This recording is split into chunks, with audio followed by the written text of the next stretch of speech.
Sabes que tienes algo bueno que enseñar a otros, pero no consigues los clientes que deseas.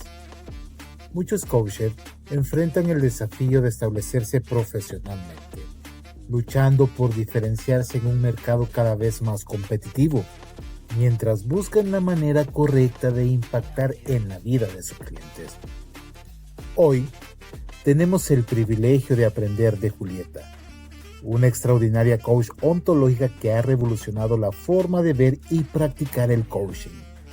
Nos comparte las bases fundamentales que todo coach necesita dominar, las partes esenciales de una sesión exitosa y las claves para recuperar el poder personal. Si quieres vivir del coaching y transformar vidas, este episodio es imprescindible para ti. Bienvenido a Crece con Podcasting, donde cada semana entrevistamos expertos exitosos que comparten consejos prácticos para hacer crecer tu negocio en Latinoamérica. ¿Quieres aprender de los mejores? Suscríbete para que no te pierdas ningún episodio. Bienvenida, Julieta. Muchas gracias, Luis. Muchas gracias por la invitación. Un placer estar acá. Estábamos hablando antes que usted ya tiene, al menos en su LinkedIn, veo que tiene 3 podcasts que ha subido. Ahí tiene bastante, está acostumbrada a participar en estos eventos. Sí, totalmente. He tenido durante mucho tiempo podcasts personales. Ahora este año lo he suspendido. El año próximo voy a iniciar. Y en realidad de audio nada más, ¿no? Pero he sido invitada a muchos podcasts como este. Así que sí, estoy acostumbrada. Es un privilegio tenerla acá. Vamos a tratar de exprimir lo más que podamos en este episodio, sus experiencias, pero queremos conocerla a usted. eh, ¿Cómo comenzó toda esta trayectoria o esta idea de negocio de enseñar coaching? Bueno, yo originalmente soy profesora de matemática, me he dedicado toda mi vida a la educación, matemática y física, y en la carrera de la educación fui avanzando hasta que llegué a ser directora de varios centros educativos. Y en uno de esos centros educativos conocí el coaching. Fueron a ofrecernos a un directivo un proceso de coaching de equipos. Yo no lo conocía, no sabía qué era, eso fue en el año 2006. Y bueno, ese mismo día decidí que quería dedicarme a esto. Me apasionó la experiencia, lo que nos transmitieron las personas que fueron. Y a partir de ese momento empecé a formarme, hice una primera certificación en coaching ontológico, que es el coaching más difundido acá en Latinoamérica. Y después de eso, eh, junto con otras personas, en el año 2012, 2014, empezamos una academia de coaching, que es coaching psicológico integral, es una academia que integra todas las corrientes de coaching del mundo. Y bueno, ahí estuve durante 10 años hasta inicios de este año, que es cuando estoy enfocada exclusivamente al desarrollo de líderes. Si no me equivoco, dijo que era coaching ontológico. Claro, cuando me recibí en la primera certificación que tuve fue en coaching ontológico. Pero además de eso, he hecho otras certificaciones en coaching ejecutivo, he trabajado en coaching de equipos, y en la que estuve trabajando 10 años es coaching psicológico integral. Busqué rápidamente este término porque en lo personal lo estoy aprendiendo. Es primera vez que lo escucho y dice que es una disciplina emergente que se enfoca en ver a las personas de manera distinta e interpretarlas de manera distinta. Sí, ¿Cómo funciona en esto? realidad, más que ver a las personas de manera distinta, es ver al mundo de manera distinta. Ontológico es el estudio del ser, entonces la persona, a partir del estudio sobre sí mismo, sobre su cosmovisión, sobre su sistema de creencias, sobre cómo separa el mundo para ver lo que ven, se genera toda una transformación interna muy profunda, que es la que lleva a no solamente ver todo lo que se ve de manera distinta, sino principalmente a uno mismo de manera distinta. Y empieza a percibir el mundo. En coaching hablamos mucho de la palabra percepción, que tiene que ver con lo que capto a través de los sentidos, ¿no?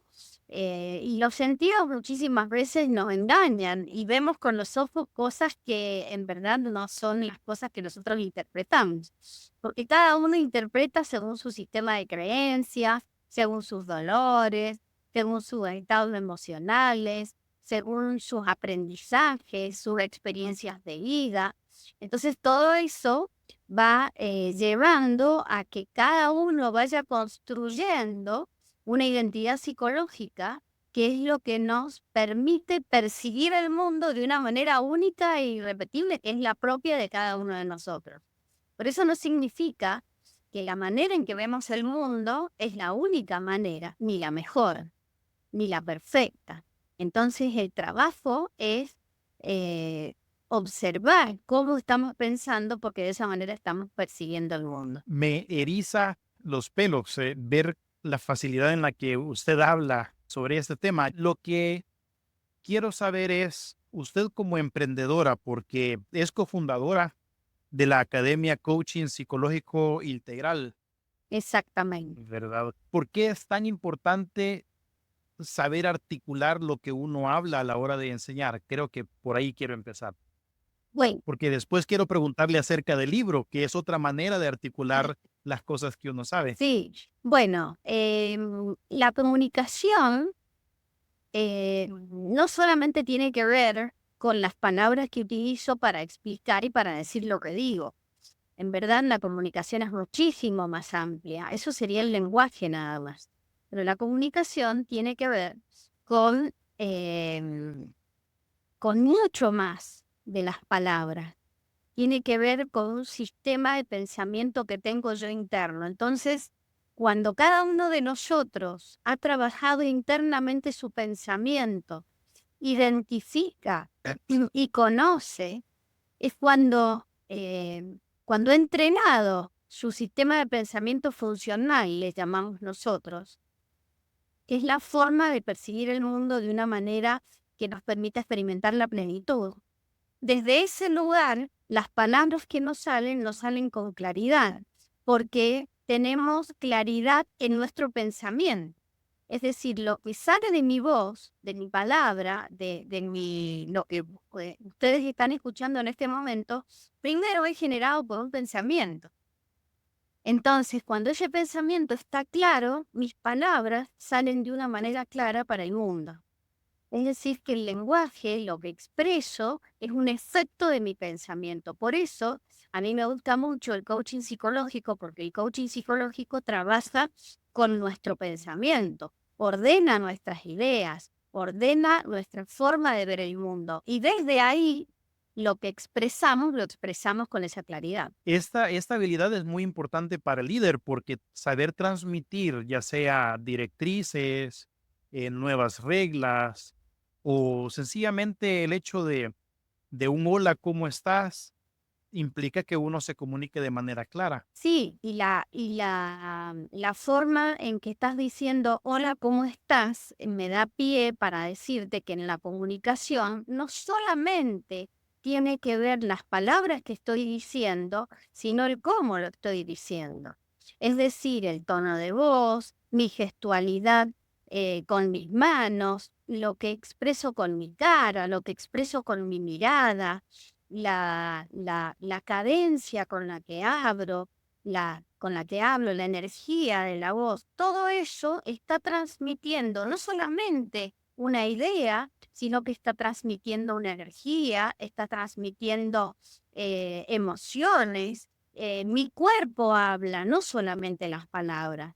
Imagínate que en la comunicación, que trajiste esa palabra tan bonita que a mí me apasiona hablar de comunicación, solamente el 7% aproximadamente de lo que decimos tiene que ver con las palabras que usamos. El resto tiene que ver con todas las otras cosas que te dije, que en el lenguaje no verbal sería lo que no tiene que ver con las palabras, lo que está detrás de las palabras, y no necesariamente la corporalidad. También los significados, también las creencias desde las cuales yo estoy hablando, la confianza que puedo generar o no a través de la forma en que lo digo. Yo puedo decir, por ejemplo, hola, ¿cómo estás?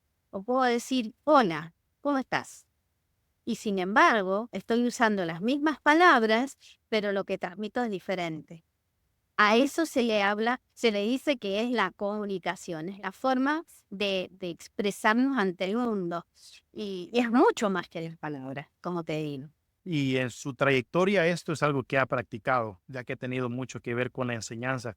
Quiero transicionar ahora a otra manera de comunicar y es de manera escrita. Usted tiene un libro, Sesión Empowerment es el nombre del libro, donde usted básicamente ataca problemas como, por ejemplo, la manera en cómo un líder se siente en el mundo, tal vez está angustiado, tal vez tiene que estar buscando él mismo cierto nivel de guía o tal vez está pasando por problemas que también lo hacen, problemas emocionales que no lo permiten desarrollarse. Hablemos de el libro como una herramienta primero y después quiero que hablemos de cómo esto le ha servido a usted en su carrera. Bien. El libro, como soy docente, soy educadora de alma y estuve muchos años formando personas como coaches psicológicos integrales, me ocurrió escribir el libro para facilitar el aprendizaje. Entonces busqué una manera didáctica de transmitir ese conocimiento. Entonces, el principal motivo con el cual yo lo escribí es que no solamente los alumnos, sino cualquier persona, como estás mencionando, por ejemplo, un líder que pasa momentos en los cuales pierde su paz mental y tiene que recuperarla volviendo a su eje. Entonces, este libro lo que hace es enseñar una sesión que se llama Sesión Empowerment, que lo que busca es recuperar el poder personal. Es decir, ¿cómo hago para recuperar el poder que le he entregado al mundo y que de esa manera lo he perdido todo? Entonces, el libro lo estructuré en dos partes. En la primera parte está todo el fundamento teórico, desde qué lugar está escrita, está desarrollada la herramienta, y en la segunda parte está propiamente dicha la herramienta en sí misma. Entonces, cómo es la estructura, cuáles son sus 6 partes, cómo se hace para aplicar cada una de esas 6 partes. Y lo hago a través de una sesión real que yo apliqué en una persona desgrabada para poder ir viendo cada una de esas 6 partecitas, cómo se aplica con un caso real. Entonces, cómo se va desarrollando la herramienta y de esa manera, con un caso real, las personas que lo lean pueden aprender y comprender cada una de esas 6 etapas. Esto tiene que ver con el empoderamiento personal, por eso se llama Sesión Empowerment, y en el desarrollo de líderes, que es a lo que va tu pregunta, ¿para qué le sirve este libro? Cuando yo hago entrenamientos de liderazgo, en todas las personas con las que los hago, siempre digo que hay 2 etapas. Hay una primera etapa que se llama autoliderazgo. Es decir, yo no puedo liderar a otras personas si primero no aprendí a liderarme a mí misma. Entonces necesito gestionar mis emociones, necesito conocer mi pensamiento, mis creencias, necesito saber cuáles son mis miedos, cuáles son mis fortalezas, cuáles son mis debilidades. ¿Cómo hago para invertir esos pensamientos que me generan daño, que me hacen perder la paz, que me hacen sentir que tengo que estar a la defensiva porque vivo con miedo? Todo eso necesito gestionarlo primero conmigo, aprender conmigo cómo moderar mi pensamiento para yo poder estar en paz. Y este libro está orientado al trabajo con una sola persona, conmigo misma. Si yo lo aplico conmigo misma, puedo recuperar ese poder personal. Y si la persona que lo utiliza es un coach, bueno, aprende una herramienta para acompañar a sus clientes. ¿Qué tal si les damos un poquito, digamos, el dulcito a los que nos escuchan? ¿Cuáles son estas 6 partes de las que habla la segunda parte del libro? La primera parte en toda sesión de coaching siempre es crear un contexto adecuado para generar confianza con la otra persona y que pueda abrirse. Necesito un ¿cómo estás?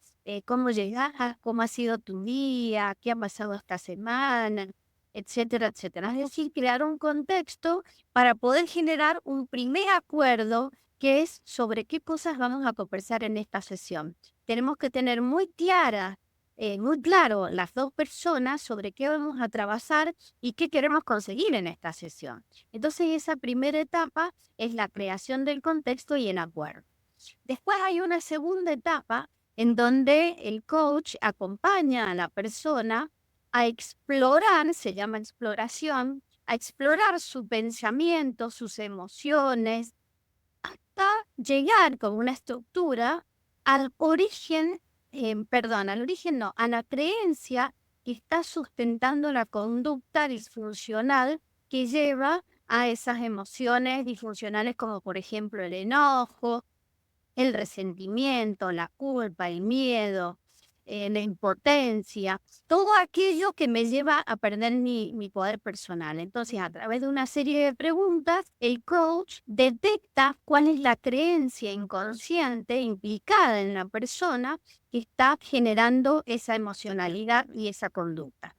Una vez que hemos pasado esa segunda etapa, viene la tercera, que es en donde desafiamos esa creencia.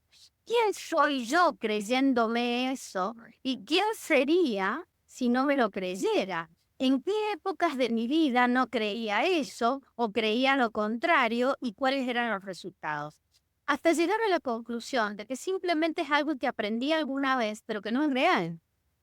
Pero al habérmelo creído, se manifiesta en mi conducta. Luego viene una etapa de inversiones que es como un juego de palabras con unas oraciones que se arman en la estructura de la sesión, en donde podemos ir dando vuelta el pensamiento y en lugar de estar enojado, por ejemplo, con mi jefe, me doy cuenta que estoy enojada conmigo por haberme creído eso. Entonces ahí es donde empiezo a recuperar mi poder personal y me doy cuenta que todo eso es algo que me creí pero que no es verdad. Después viene la quinta etapa, que es donde nos vamos a ir a la raíz. ¿Dónde aprendiste eso? ¿Dónde escuchaste eso que te creíste y que te está llevando a actuar como estás actuando en este momento? Entonces la persona empieza a hacer memoria y recuerda que una persona en algún momento, como puede ser un padre, una madre o algún jefe o alguna pareja, de manera repetida, a través de ciertas experiencias, hizo que aprendiera eso y entonces queda anclado en la persona. Entonces, bueno, está bien, lo aprendí, pero a partir de ahora, gracias por haberme enseñado, pero ya no lo quiero más. Te lo devuelvo y a partir de ahora voy a elegir otra cosa. ¿Qué es lo que voy a elegir? Bueno, una nueva creencia que para mí sea potenciadora en lugar de esta otra que es limitante para mi vida. Esto se ancla mucho con la programación neurolingüística, en donde tenemos que reprogramar nuestro cerebro y sembrar esta nueva creencia para que empiece a operar de una manera cada vez más potente a través de la acción. Por eso la última etapa es la acción propiamente dicha. Una vez que encontré la creencia limitante, la reemplazo por una nueva creencia, esa nueva creencia la tengo que consolidar en mi cerebro, en mi biología. ¿Cómo se hace eso? A través de la acción. Siempre nosotros decimos que no hay coaching si no hay acción, si no pongo en acción lo que aprendí durante la sesión. Entonces, Un plan de acción. exactamente. Entonces, empiezo con una pequeña acción a implementar la nueva creencia y a partir de eso, con la manera repetida de hacerlo, empieza a volverse cada vez más fuerte en mi biología y se transforma en un hábito y ahí es donde se vuelve inconsciente. Y de esa manera, la conducta que tenía antiguamente dejo de tenerla y empiezo a tener una nueva conducta. Pero no por una cuestión de voluntarismo de dejo de hacer esto y hacer esto, sino que he ido a la raíz de ese comportamiento que es la creencia. Tomé nota de todo. Vamos a ver si lo recuerdo, si tomé buenas notas. Dijo que el primero es crear un contexto. Dentro de ese contexto, el objetivo es eh, establecer cierto terreno común y llegar a un acuerdo de qué es lo que se va a lograr durante estas sesiones, ya sea una o varias sesiones de coaching. La siguiente entendí que es el hecho de darse tiempo, de dedicarse a explorar los pensamientos y emociones, lo cual nos permite encontrar la creencia, que creo que nos lleva al tercer paso, donde vamos a desafiar la creencia. El cuarto paso lo diría yo algo así como una psicología inversa, donde uno va a usar cierta estructura, ciertas frases, dijo, para poder darle vuelta y poder entender mejor lo que uno está pasando. La siguiente es ir a la raíz, ver dónde lo aprendió, dónde lo escuchó y mediante una reprogramación neurolingüística, ¿verdad? Se trata de crear o entender que hay que crear una nueva creencia.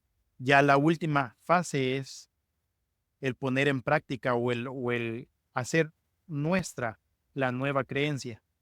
Muy bien. ¿Está bien? Excelente. Qué buena escucha, pero qué buena escucha, Luis. Hay un solo detalle que quiero aclararte, y es que cuando se hace el acuerdo es para esta sesión, que difiere del acuerdo de todo un proceso, que eso se hace en la primera sesión de todo un proceso. Entonces, cuando llega el cliente a hacer un proceso de coaching de cualquier naturaleza, puede ser un coaching personal o un coaching para desarrollar su liderazgo, en ese primer momento se acuerda con el cliente qué es lo que se busca durante todo el proceso. Pero el acuerdo que expliqué recién es de la sesión. Ok, entendido. ¿Cuánto tiempo le llevó a hacer este libro? Bueno, la primera versión la escribí en el año 2014, que estaba muy escueto, estructurado de manera como para que la pudieran entender los alumnos, pero recién el anteaño pasado, me dediqué durante todo un año a investigar, incluí muchísimos autores que en sí lo reescribí, incluyendo muchos autores que no había tenido en cuenta hasta ese momento, y nutrí, lo ordené al libro, lo hice mucho más entendible y más completo y más profundo. Después de 10 años de estar aplicando la misma herramienta, que dicho sea de paso, es una herramienta que la primera versión la pensó Fernando Hosta, que era una de las personas con las que yo trabajaba. Y después, bueno, yo lo que hice fue estructurarla de una manera más completa, agregando todas las partes que hacen falta en una sesión de coaching y profundizándola. Pero la original, la primera, fue en la academia esta que te cuento de coaching psicológico integral. Lo que me llama la atención es que esto no es algo que se logra de la noche a la mañana. No, no. Hay que entrenarse para ser un buen coach. Yo llevo muchos años, desde el año 2006, entrenándome ininterrumpidamente. Este año he hecho 3 formaciones y realmente, vos sabés que es una de las competencias de un coach profesional, que tiene que ver con la mentalidad de coaching. Un coach realmente profesional está permanentemente formándose, entrenando, nunca deja de coachear, porque eso es lo que te va dando la experticia. Más allá de que yo tengo el máximo nivel de certificación internacional, que es Master Certified Coach por ICS, eso no significa que ya está. No, hay que seguir estudiando, aprendiendo de los mejores, modelando, y es para toda la vida. Es como el aprendizaje de alguien que realmente busca la excelencia, no la perfección, la excelencia. Lo importante aquí es practicarlo por muchos años y dar resultados. Y para seguir, Exactamente. pues, practicar lo que Julieta hace y es el hecho de exponerse, venir y explicar, tal vez una y otra vez, darse cuenta de los, de las preguntas comunes que tienen las personas. Bueno, Así que, ¿qué opina usted acerca de esta perspectiva de emprender? es que verdaderamente yo aprendo de otros. Entonces, como yo busco siempre busco rodearme de personas que sepan más que yo. Eso es una clave para todas las personas que nos estén escuchando. No te rodees de personas mediocres, personas que no buscan avanzar, sino todo lo contrario, personas entusiastas, personas estudiosas, personas con hábitos, personas con valores. Todas esas personas son las que van a hacer que cada uno de nosotros mejore. Entonces, están siempre buscando aquellos que yo tengo yo posteo todos los días en LinkedIn, me gusta mucho porque me gusta acompañar a los emprendedores, a todas las personas que están buscando desarrollarse internamente como personas, como líderes, como gerentes, como emprendedores, como empresarios. Entonces, todo lo que yo sé lo comparto, lo doy para que le sirva y que le pueda servir, de la misma manera que yo tomo de otros. Entonces, me parece que la forma de crecer como profesional es aprender de lo que otros ya han conseguido y es lo que yo quiero conseguir. Entonces, si yo quiero desarrollarme como gran líder, bueno, entonces veo que hicieron otros líderes. Si me quiero desarrollar como un gran emprendedor, veo emprendedores exitosos cómo hicieron para lograrlo. Es decir, siempre buscar aprender de los que lo lograron antes que yo. ¿Qué impacto ha tenido este libro en su negocio, cuánto negocio le ha traído? Es muy nuevito porque acaba de cumplir un año este año. Entonces, y como te digo, el enfoque principal fue que todos los alumnos que estudiaban con nosotros pudieran tener de soporte el libro. Así que principalmente está orientado a eso, pero se ha expandido, de hecho se puede comprar por Amazon y también por las editoriales, la editorial que lo imprimió, pero la verdad es que el número exacto no te lo sé decir porque no lo llevo yo, no sé, la verdad. Y en términos de, por ejemplo, ha regresado alguien, tal vez lleno de gratitud, a decirle gracias por lo que escribió. Muchísima gente, y esto no quiero pecar de arrogante, para nada. No, Pero lo que me dicen muchísimas personas es que soy muy clara escribiendo, entonces que es fácil de leer por la claridad con la que explico todas las ideas que escribo. Entonces, eso me gusta porque poder ser clara me parece que es una de las grandes habilidades de las personas que nos dedicamos a escribir. De hecho, estoy escribiendo mi segundo libro, pero este va a ser sobre liderazgo específicamente, que es sobre la metodología que yo he desarrollado a partir de todo lo que vengo estudiando y aprendiendo de grandes líderes. Y qué bueno, me ya. entusiasma pensar que a las personas les guste leer mis libros porque pueda ser útil por ser claro, simplemente. ¿Le recomendaría a usted a otro emprendedor que escribiera un libro? Por supuesto. En realidad, yo siempre recomiendo escribir, porque el hecho de escribir nos ordena las ideas. Yo estoy permanentemente leyendo y escribiendo, leyendo y escribiendo, leyendo y escribiendo, siempre nutriendo mi mente y cada vez que tengo una nueva idea la plasmo en un paper como para ordenar mi mente, simplemente. Y verdaderamente es un entrenamiento mental escribir, así que absolutamente recomendable. Aunque sea escribir, yo hice una maestría hace muchísimos años y me acuerdo que me hicieron escribir un primer texto. Yo hasta ese momento no había escrito nada y me hicieron escribir un texto.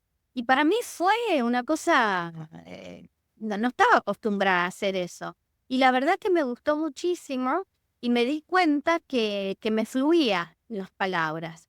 Así que fue como un gran descubrimiento y después que tener el feedback de las personas que me dicen que soy clara, bueno, eso me anima más todavía a seguir escribiendo. ¿Qué le parece si hablamos acerca de los errores que un coach comete? ¿Qué ha encontrado usted en su carrera? ¿Cuáles son estos El errores? primero de todos es que cuando una persona se está formando como coach, quiere coachar a todo el mundo. Entonces, adquiere ciertas habilidades de coaching, como por ejemplo hacer preguntas, que es la gran habilidad que desarrollamos los coaches a partir de haber desarrollado la escucha, porque la pregunta, una buena pregunta, sale de una buena escucha. Entonces, nos damos cuenta que es tan poderoso el coaching que queremos ayudar a todo el mundo. Entonces empezamos a coachar a todo el mundo y sin pedir permiso empezamos a hacer preguntas. Ese es el primer y fatal error que comete un coach. Yo lo viví, lo cometí, me llevé varias paredes por delante porque me pararon el carro, como se dice aquí, y entonces entendí que solamente puede haber coaching cuando hay coachee o cliente, es decir, cuando alguien pide coaching. Eso es, ¿podéis acompañarme en un proceso de coaching? Entonces ahí recién uno puede hacer un acuerdo de que vamos a hacer coaching, pero hasta ese momento, imposible. Eso me recordó a una parte de la Biblia donde dice algo, no recuerdo las palabras exactas, pero es algo así como de pecar de justo en demasía. Y por eso los demás pueden llegar a odiarlo a uno. ¿Es esto lo que pasa? Exactamente. De hecho, cada vez que nos movemos en los extremos, no nos va a ir bien. Entonces, no podemos estar ni aquí ni aquí, entonces tenemos que estar siempre buscando el justo medio, diría Aristóteles. ¿Qué significa? Estar atentos, lo que sí puedo ofrecer. Si veo que hay alguien que necesita, le puedo ofrecer, que sería como el dar, ¿no? Pero la persona me tiene que aceptar si quiere mi propuesta. Entonces, si me dice, sí, bueno, te acepto la propuesta, entonces ahí darlo. Pero no darlo sin haber recibido un sí primero, que sería el extremo de estar dando. Porque, ¿qué pasa? El coaching implica un proceso en donde te va muy profundo con la persona.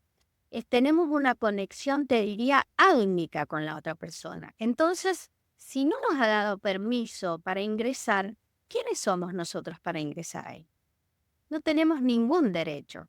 Entonces, ese es el principal error. Principal error, claro, no pedir permiso. ¿Qué otros errores ha visto? Bueno, otro error en los coaches es no generar buenos acuerdos con su cliente cada vez que viene a un proceso de coaching. Es decir, no tener claridad de cuál es el norte hacia dónde vamos. Ya sea, como te contaba hace un ratito, durante la sesión o en todo el proceso. Si viene una persona y empezamos a coachear sin saber hacia dónde vamos, como decía Schopenhauer, nunca van a soplar vientos favorables para aquel que no sabe a dónde va. Entonces, primero tenemos que saber hacia dónde va. Es como un líder que no tiene una visión clara. ¿Cómo va a llegar si no sabe a dónde va? Entonces, el coach tiene que saber tanto durante todo el proceso de coaching como durante la sesión qué es lo que se busca, cuál es el objetivo, porque de esa manera va a poder acompañar de una manera muchísimo más asertiva. Si la persona viene con un determinado dolor, y ahí viene donde se ponen en juego todas las competencias de un coach, que va a preguntar, va a escuchar primero, para después preguntar y saber realmente qué es lo que le hace falta a la otra persona y darle lo que le hace falta, no lo que yo quiero darle. Es decir, siempre el coach, otro de los errores que se cometen, sobre todo los coaches principiantes, es querer hacer lo que creo que es lo que hay que hacer. Y no es eso, es preguntar qué es lo que el otro necesita y desde ahí validarlo. Entonces, por ejemplo, tenemos una herramienta muy poderosa que es el parafraseo. Después de haber escuchado, decir, por ejemplo, a ver si te escuché bien. ¿Lo que vos querés trabajar en este proceso es esto? No. Entonces, ¿qué sería? Y así, a través de preguntas y respuestas, ajustamos el proceso, el acuerdo, para que los dos sepamos hacia dónde vamos. Otro error es no acordar muy bien cuál es el rol del coach y cuál es el rol del cliente. Porque el cliente va a ser acompañado por el coach, pero también tiene su responsabilidad. Yo como coach tengo la responsabilidad de ser puntual, de cumplir todas mis promesas, de utilizar todas las herramientas que dije que iba a utilizar, de hacer todo lo que dije que iba a hacer. Pero el cliente también tiene su responsabilidad, tiene la responsabilidad de hacer tareas, porque como te decía hace un rato, si no hay acción, no hay coaching. Entonces, después de toda la sesión de coaching, va a haber una tarea que hacer, que es poner en práctica los aprendizajes de la sesión. Entonces, después, en la próxima sesión, vamos a revisar qué pasó con eso que él se comprometió a hacer.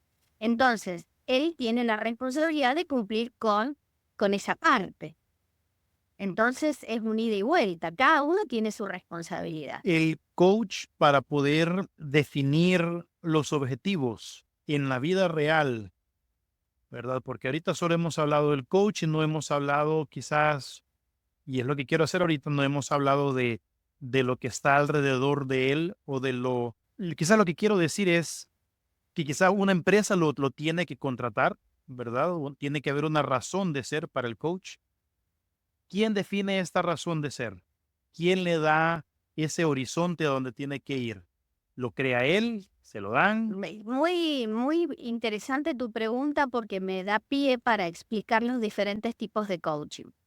Hay un coaching que se llama life coaching, que es cuando una persona contrata de manera directa al coach. Hay otro que se llama, por ejemplo, lo que hago yo con líderes, que entreno líderes porque solos vienen a buscar desarrollar sus competencias de líder, entonces yo hago una mentoría en liderazgo. Pero en otras veces, y acá viene la distinción de coaching ejecutivo, que es cuando de una empresa me contratan para que yo trabaje con uno de sus gerentes, por ejemplo. Entonces, si me busca a mí para que entrene al gerente, ¿por qué es eso? Porque hay ciertas habilidades que el gerente no está pudiendo, o resultados que no está pudiendo alcanzar. Entonces, una necesidad de la empresa que me la pide a mí, es decir, el contrato, mi patrocinador es la empresa. Pero yo tengo que conversar con mi cliente para hacer un acuerdo tripartito entre mi cliente, la empresa y yo. Entonces, entre los tres tenemos que llegar a un acuerdo de que vamos a trabajar en esto, esto y esto. Entonces, hay que ir ajustando hasta que los tres nos pongamos de acuerdo cuál va a ser el objetivo del proceso de coaching. Correcto. Creo que es importante, pues, porque el coach tiene que tener una razón de ser y no está ahí por gusto, ¿verdad? Si nos asignan a alguien que nos va a dar el coaching, pues tenemos que pensar que es por algo. Bien, por honor a su tiempo, yo sé que estamos a un par de minutos a que se le acabe a usted su tiempo. Quiero tomarme unos 2 segunditos para agradecerle de nuevo el estar acá. Me ha agradado mucho ser parte, poder escuchar su sabiduría que ha podido forjar por tantos años y pues espero también que para mi audiencia lo sea. Bueno, un placer haber conversado contigo y ojalá este conocimiento le llegue a muchas personas porque es mi deseo poder ayudar a todos esos emprendedores que están en pleno proceso de desarrollo. Así que bueno, un cariño grande para todos ellos. Gracias de nuevo, Julieta. No, Nos veremos en el próximo ok, episodio. muchísimas gracias, Chao, chao.